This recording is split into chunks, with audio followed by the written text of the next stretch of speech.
Dios les bendiga. Vamos a estar viendo este día el comienzo del libro de Apocalipsis que vamos a estar estudiando desde el punto de vista histórico.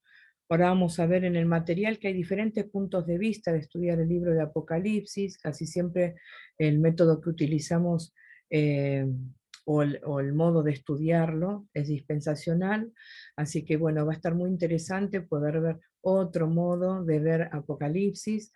Sabemos que hay diferentes teologías con respecto a esto, es un libro difícil, pero bueno, vamos a ver qué nos va a decir en este material la palabra de Dios, cómo va a estar ministrando a nuestras vidas. Vamos a estar compartiendo la pantalla del PowerPoint y bueno, para los que tengan su material de estudio a mano, vayan completando las partes que queden, vieron que siempre tenemos un rengloncito para completar, puedan ir completándolo, ¿sí? Nosotros cuando estudiamos el libro de Génesis vemos el comienzo de todas las cosas. Bueno, acá con Apocalipsis es el final de todas las cosas, ¿sí? ¿Con qué título vamos a estar estudiando este libro? Lo vamos a ver hacia la culminación de la salvación, ¿sí? La recompensa, la culminación de la salvación. Dice la palabra de Dios que su recompensa viene con él y su paga delante de su rostro. Así que a esto estamos esperando cada uno de nosotros. Así que acá cuando nosotros vemos este material, vamos a poder ver que tiene una estructura. El nombre Apocalipsis viene del griego y lo que significa es quitar el velo para poder ver, revelar. Por eso en otras traducciones habla del libro de revelaciones, ¿sí? No Apocalipsis, pero Apocalipsis es en griego. Lo que nosotros tenemos que ver, que a diferencia digamos, del pensamiento griego o de cómo se piensa en griego, por decirlo de una manera, de una manera lineal y siempre viendo el tiempo o la cronología, acá este libro no tiene una estructura así de espacio-tiempo, sino que el nombre es holístico, ¿sí? Es decir, tiene una concepción espiritual. No está hecho porque primero esto, segundo la otro, sino que hay una gran simbología en este libro y tenemos que tener en cuenta esto a la hora de estudiarlo. Entonces no es una estructura lineal, no respeta espacio ni tiempo. Así que este libro de Apocalipsis, vamos a ver primero el autor y la fecha. El autor es el libro de Juan, hijo de Zebedeo, hermano de Jacobo, y el autor menciona su nombre 4 veces en Apocalipsis, ¿sí? Este libro revela que él era judío, y lo que por algo menciona su nombre para que lo reconocieran las 7 iglesias en las cuales él escribe, ¿sí? Después ustedes van a tener que hacer un trabajo práctico con respecto a estas 7 iglesias. El primer trabajo que tienen para hacer, para poder ver, digamos, qué conceptos enseña cada palabra a cada iglesia, ¿sí? Los padres de la iglesia primitiva, que es de lo que nosotros serían los primeros historiadores de la iglesia, de lo que nosotros tomamos toda la información después de la época de los apóstoles, Irineo, Tertuliano, Justino, Mártir, Hermas y Orígenes creían que Juan era el autor. Así que nosotros también tenemos, desde ese punto de vista de ellos, la posibilidad de entender que es el autor.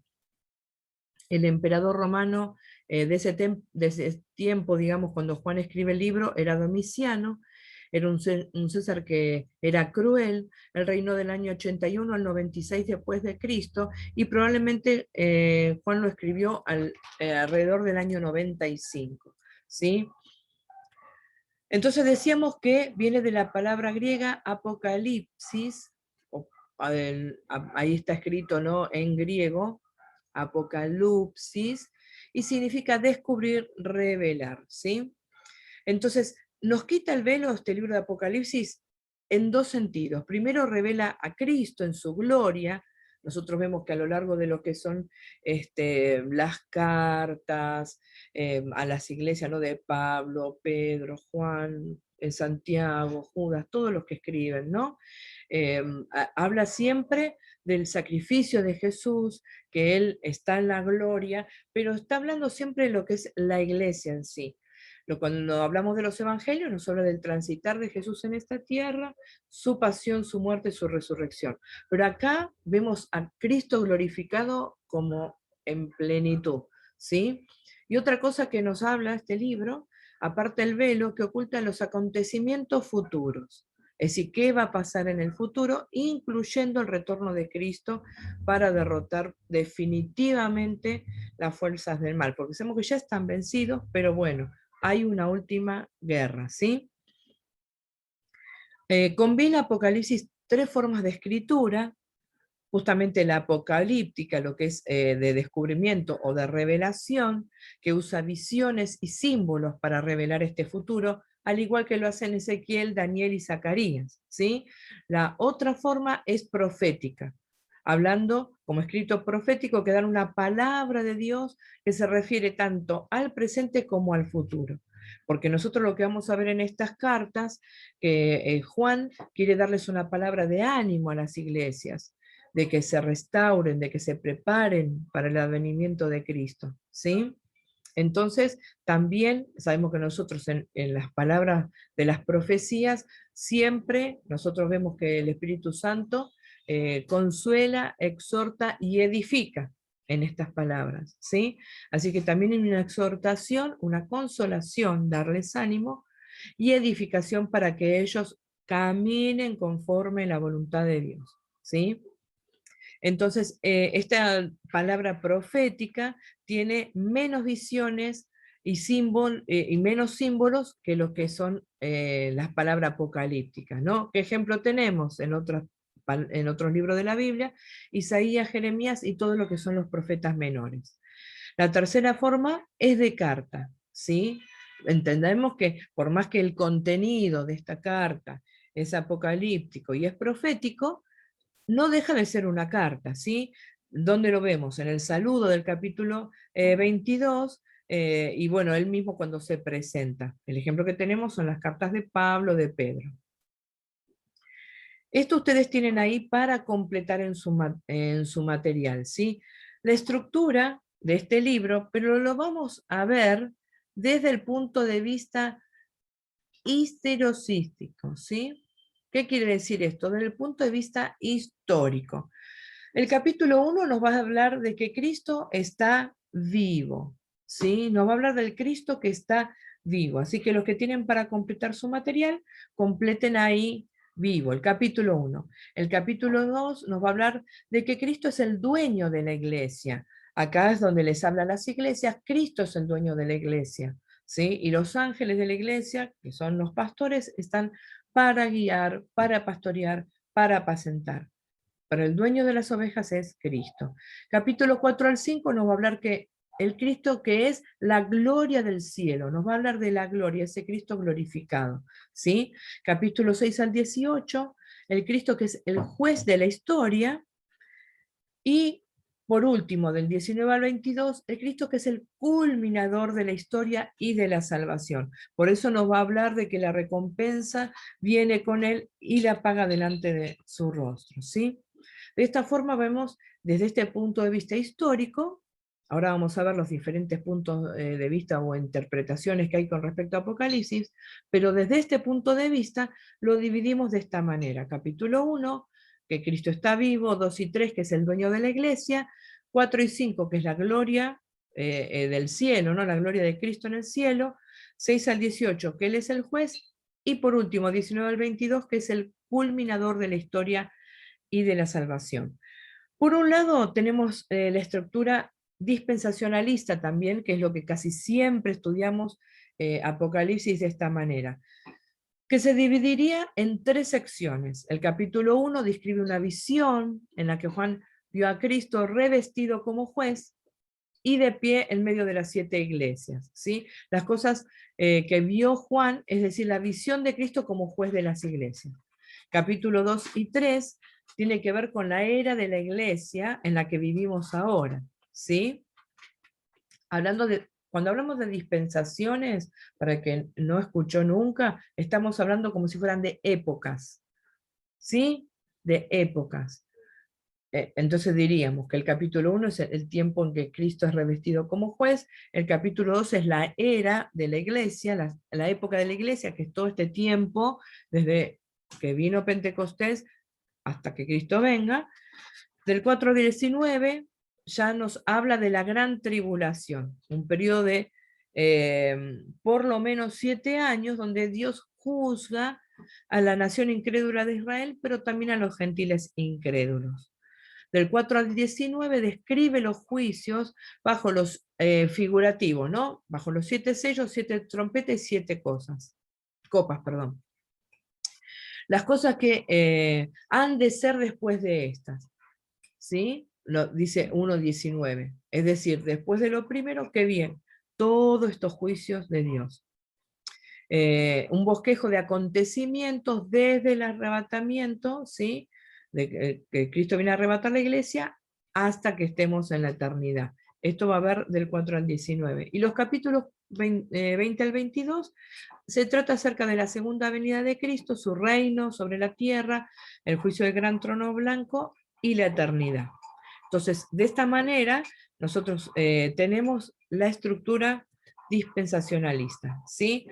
Acá tienen ustedes lo que también tienen en su material, las interpretaciones. Tenemos diferentes interpretaciones. Los preteristas, ¿sí? Este punto de vista dice que Apocalipsis 1 al 18 sucedió en el siglo I, pero ninguna de las personas del primer siglo fueron obligadas a llevar la marca en la mano derecha o en la frente. Esto es algo que en este tiempo ya no se toma en cuenta, digamos, ¿sí? No, prácticamente no lo sostiene nadie, o muy poca gente, pero es un punto de vista, es una interpretación y como tal la tenemos que tener en cuenta, ¿sí? Como que cuando dice, les leo, ¿sí? Apocalipsis 1.1, cuando habla de pronto, entonces quiere decir que como dice pronto en Apocalipsis 1.1, todas estas cosas ya pasaron. Porque Juan dice pronto. ¿Se entiende de ahí, de ese versículo? Porque obviamente siempre tenemos que basarnos en un versículo para una interpretación. Después los historicistas también se limitan al pasado, tratan de ajustar Apocalipsis con acontecimientos de la historia hasta el presente, y este punto de vista no ven la gran tribulación al final de los tiempos, sino que distribuyen la tribulación y otros acontecimientos a lo largo de la historia, como que la tribulación se va dando en diferentes etapas en la historia que algunas ya hemos vivido. El problema con esta interpretación es que cada generación interpreta Apocalipsis de una manera diferente, es decir, desde su propia historia, ¿sí? Desde lo que ellos mismos pueden llegar a pasar. Entonces ahí se crean conflictos. Y muchas de las cosas que se interpretan que van a ocurrir en el fin del mundo. Los ecléticos combinan todas las interpretaciones, ¿sí? Ellos combinan todas las interpretaciones. Así que desde este punto de vista podemos ver que, bueno, adhiero a un punto de este, adhiero a un punto del otro, adhiero a un punto de aquel. Cuando nosotros estudiamos teología, cuando estudiamos los libros de la Biblia, la idea es que vayamos teniendo nuestro punto de vista, ¿sí? Aunque la Biblia no es de interpretación propia, por eso yo no puedo decir yo tengo la razón, él tiene la razón o el otro tiene la razón, sí podemos tratar de visualizar lo que, a través de la guía del Espíritu Santo, lo que a mí me parece. Los idealistas opinan que Apocalipsis contiene ideas espirituales y que no se trata de personas ni de acontecimientos reales, ¿sí? Sino que da solamente ideas. Por eso es idealista. Dicen que el libro enfatiza la lucha espiritual y el triunfo de Dios sobre el mal. El problema es que contradice otras escrituras este pensamiento, ¿sí? Pablo no dice que el anticristo es solamente una idea, sino que enseña que es una persona real, ¿no? En 2 Tesalonicenses 2, 13 al 12, después leanlo, porque no tenemos tiempo de leer todos los pasajes. Así que creemos que sí es una persona real, aunque los idealistas suponen que no.